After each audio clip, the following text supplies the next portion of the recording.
Magandang araw, Malacanang Press Corps. May mahalagang mensahe po ang palasyo. Ang nangyari sa Senado ngayong hapon ay naaayon sa batas at rule of law.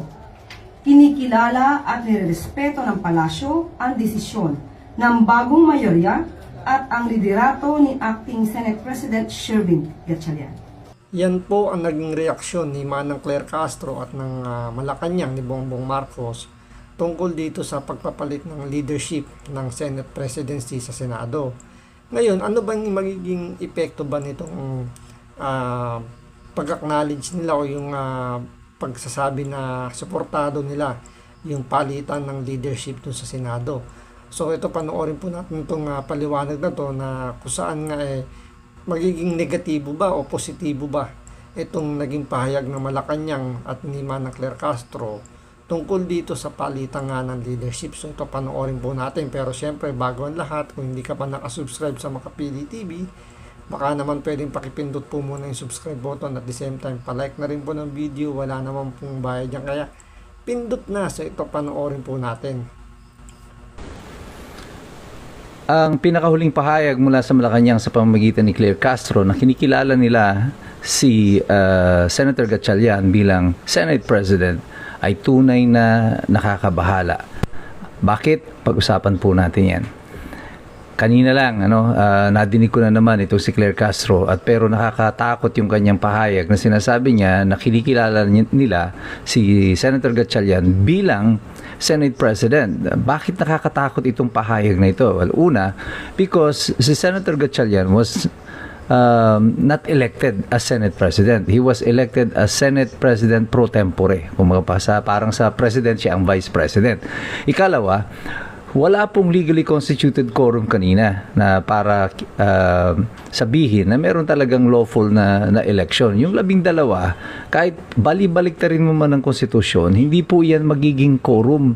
Sa imahinasyon lamang po yan ng mga mahilig sa bendalo, pwede nilang i-interpret iyan na iyan ay quorum, yung 12. So ito isang tahasang pambababoy, panloloko sa ating lahat at ito ay pag-disregard at talagang binasura na at binaboy na, tinapakan na, niyurakan na ang ating konstitusyon.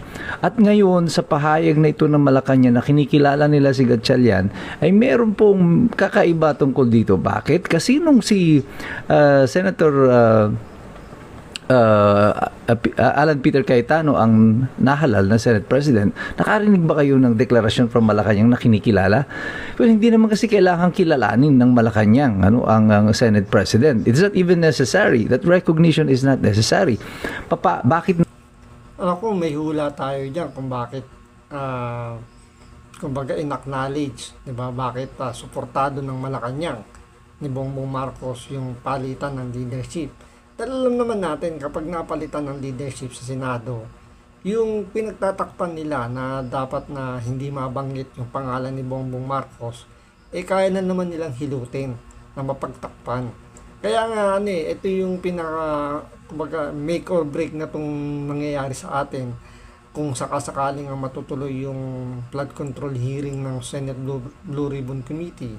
Dahil doon mabubuksan ulit kung sino talaga may tuturo na mastermind, dahil nga yung mga inimbitahan ng subcommittee ni Senator Marcoleta, ayun talaga mga masasabi nating meron mga first-hand information, first-hand, kumbaga, nandun sila mismo, parte sila ng korupsyon. Kaya ito yung kinatutuwa ngayon ni Bongbong Marcos nang mapalitan si Alan Peter Cayetano. Although hindi pa to legally, dahil talagang medyo masalimuot yung mangyayari dito, dahil nga ito kumbaga unconstitutional, parang ganyan. Although hindi parte yata to ng constitution yung yung changing ng leadership, pero base dito kay Attorney Operario, yun nga, nakasaad din naman sa constitution natin na dapat merong majority decision para masabi mo napalitan yung leadership ng Senado, which is hindi naman nangyari. Gawa nga ng 12 lang naman yung senador na bumoto So hindi pa rin nila nakuha yung Magic 13. So technically, hindi pa rin masasabing legal na Senate President itong si Win Gatchalian. Bakit necessary ito ngayon para sa kanila? Because may mangyayari bukas. That's why I have to make this video right now. Dati po pa isa-isang video lang ako sa isang araw. But itong nagaganap po na ito, may tunay na nakakabahala dahil sa panahon po na ito, kapag sinabi ng Malacanang na kinikilala nila si Senator Gatchalian bilang Senate President, ang ibig sabihin nito, pwede nilang gamitin ang puwersa ng kapulisan, ng militar, at NBI para i-enforce ang pagkilala nila na yan kay Senator Gatchalian. Kasi bukas ay balak ng grupo ni Senator Cayetano sa pamamagitan ni Rodante Marcoleta na ituloy ang Senate Blue Ribbon Committee hearing at iimbitahan ng 18 mga Marines na naroroon. Ngayon, pwedeng gawin nitong sina Senator Gatchalian under the guise na kinikilala sila ng Malacanang, manghihingi sila ng tulong sa Malacanang, sasabing ginugulo kami ang new majority dito sa Senado at kailangan namin ng police and military assistance para to restore. So parang lumalabas nga, silent martial law na yung mangyayari. Although walang declaration, pero dahil nga nagagamit na yung law enforcement para nga supiling yung mga kritiko ng administrasyon ni Bongbong Marcos, walang pinakaiba to sa martial law. Although hindi nga lang to deklarado, pero ang nangyayari nga lang is deklarado o kumbaga undeclared, pero nangyayari na o ginagamit na ni Bongbong Marcos to restore order. By doing that, I think magpapadala agad ng Malacanang dyan ng mga NBI, ng pati mga sundalo upang paalisin ang mga senador na kabilang sa grupo nila Senator Alan Cayetano, Senator Marcoleta, or even gumawa ng mga pag-aresto. Itong senaryo po nito ay sinabi ko na sa inyo ngayon para makapaghanda ang lahat, pati yung nasa mga grupo nila Senator Alan Cayetano. I'm sure na pinag-iisipan na rin po nila ito, pero higit sa lahat para makapaghanda din po ang ating mga mamamayan. Ang pakiusap ko lang doon sa ating mga hanay ng kapulisan at mga kasunduluhan, ang inyo pong oath ay ang inyong sinumpaan, pangunahin ay ang depensahan, ay pagtanggol ang ating konstitusyon and its legally constituted authorities.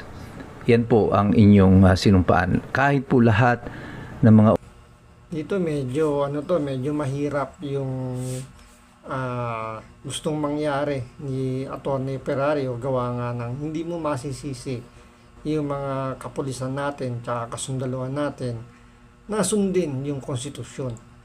Kung talagang iisipin mo, pwede lang gawin yan kung konstitusyon yung susundin. Pero dahil nga sa alam naman natin na nagpapalakad yung presidente at kapag sila ay sumuway sa presidente, pwede silang matanggal sa serbisyo. At kapag natanggal sila sa serbisyo, ang maapektuhan dyan yung kanilang mga pamilya, lalo na yung mga paretiro na alam naman natin na yung sweldo nila, di ba, nilakyan na ni Pangulong Duterte. At yung magiging pension nila once na sila yung mag-retire. So, medyo kailangan nilang isipin yung pamilya nila other than sa konstitusyon. Yan naman talaga yung mangyayari dyan. Kaya hindi mo rin masisisi. Kahit gusto nila na labanan yung administrasyon ni Bongbong Marcos. Pero dahil nga sa hirap ng buhay dito sa Pilipinas, no choice yung ating mga kapulisan at kasundaluhan na bumaliktad. Kaya nga medyo may doubt tayo dyan gawa ng mahirap isakripisyo yung security ng family kesa dito sa nangyayari sa politika natin. Alam naman natin na pwede namang magpalit yung administrasyon. Kung bababa si Bongbong Marcos, pwede namang magpalit sa 2028. Yan lang po kung talagang hindi matutuloy yung pinaplano nilang no election. ng mga opisyal ng pamahalaan, ito rin ang sinumpaan. Kaya tunay na nakakabahala na makikita natin na itong mga nakahalal na ito ng mga opisyal, may mga abogado pa man din sila mga kasama dyan sa Senado, na parang tuwang-tuwa pa na binababoy nila ang Constitution. Alam naman nila ito. Alam nila ito. Kaya lang, sobrang desperado nila na pigilan ang investigation nila Senator Marcoleta tungkol dito sa Blue Ribbon, at baka mahayag na nga kung sino-sino itong mga nakinabang sa flood control. Naghahanap ang taong bayan ng katotohanan. Ang tagal naming hinintay ito kung kailan iimbitahan itong 18 mga Marines na ito upang magpahayag ng totoo. At ngayon, with this betrayal ni Chis Escudero, biglang-bigla naging 12 sila at nagdeklara sila na sila na daw ang majority. Kahit po mga elementarya alam na ang kalahati ng 24 ay 12 at ang majority niyan ay dapat 13. Pero ginagawa nilang bobo ang lahat ng taong bayan kasi alam nila gawin lang natin ito at hindi papalagang taong bayan. Ang pakiramdam nila, ang mamamayan ay hindi na makukuha pa na ipagtanggol kung ano ang tama at makatwiran. Pero sa panahon ito na sinasabi ko nga sa inyo, hindi ito mga politiko na ito na inihalal natin ang magtatanggol ng ating konstitusyon, ng ating mga batas. Apparently, in the end, it will be left to the hands of the people upang gawin kung ano ang tama. Sa ating mga kaibigan, mga kasamahan na nasa mga kumakampi sa mga pink, sa mga dilaw, ano pa man ang inyong kinakaaniban. Abogado ka man, accountant, engineer, o kahit na sino pa man dyan na merong angking talino o marunong magbasa. Alam ninyo na totoo ang sinasabi ko, na ang ginawang proseso na ito kanina sa Senado ay isang tahasang paglabag sa konstitusyon. Wala silang pakime-kime, na wala silang pakialam. Kaya alam natin ito na nilalabag na nila ang konstitusyon. Gagawin pa rin nila ang gusto nila. Ang ayaw lang sana nating mangyari ay magkaroon ng kaguluhan, na bigyan ito sila ng pagkakataon na gamitin na naman ng puwersa ng kapulisan, ng militar at ng armas upang takutin ang taong bayan at ang mga senador. They were going to be pummeled into submission. Parang martial law din. Ganito po noong 1972, matapos ideklara ang martial law. Sinugod ng mga pulis, ang mga PC, militar, ang Senado, isinarado ito at inaresto ang mga senador. Dito nakikita natin na uulit na muli ang ating kasaysayan. Ang tanging magagawa natin, makilahok tayo sa anumang aktibidades kung mayroon mga panawagan dyan na depensahan, protektahan ang ating konstitusyon, pati na rin ang ating mga senador. Ito ay pagtatanggol natin sa katotohanan and for public accountability doon sa pera mga pinagnanakaw. Hindi ito tungkol sa rebellion, hindi ito sedisyon, ito ay tungkol sa katotohanan. At wala nang magagawa ang mga tao kundi i-exercise ang kanilang sariling kapangyarihan. Ang kapangyarihan na ibinigay sa inyo ng mga nanunungkulan ay pwede ring bawiin ng mga mamamayan. Ang tanging instrumento na lang po natin dito ay ang manalangin. This is not a battle against flesh and blood. This is a battle in the spiritual realms. Makikita po natin sa tindi ng kasamaan meron tayo ngayon sa ating lipunan. Imposibleng hindi po spiritual ang labanan dito. Kaya patuloy po tayo sa ating panalangin, sa ating pagtawag sa Panginoon na magabayan, bigyan ng karunungan at tapang ang lahat ng ating mga pinuno at tayo na rin mismo. Patuloy tayong magmasid, patuloy tayong makialam, patuloy tayong mag-aral sapagkat alam nating lahat, mahirap makialam ang taong walang alam. God bless you. So yun po, talagang papunta na siguro tayo sa martial law. Gawa nga ng talagang sinusupil na ginagamit na ng lahat ng resources ng government para patahimikin, para manatili sila sa pwesto, at lahat yan ay nangyayari na. So, aambangan na lang po natin talaga dito kung magkakatotoo yung sinabi ni Senator Jinggoy Estrada na kapag sumapi dun sa alyansa ni Bongbong Marcos, wala ka ng kaso o hindi ka na may pakukulong. So, yun ang aabangan po natin. So, hanggang dito lang po muna. Maraming salamat po sa panonood. Ingat po kayo lagi. God bless.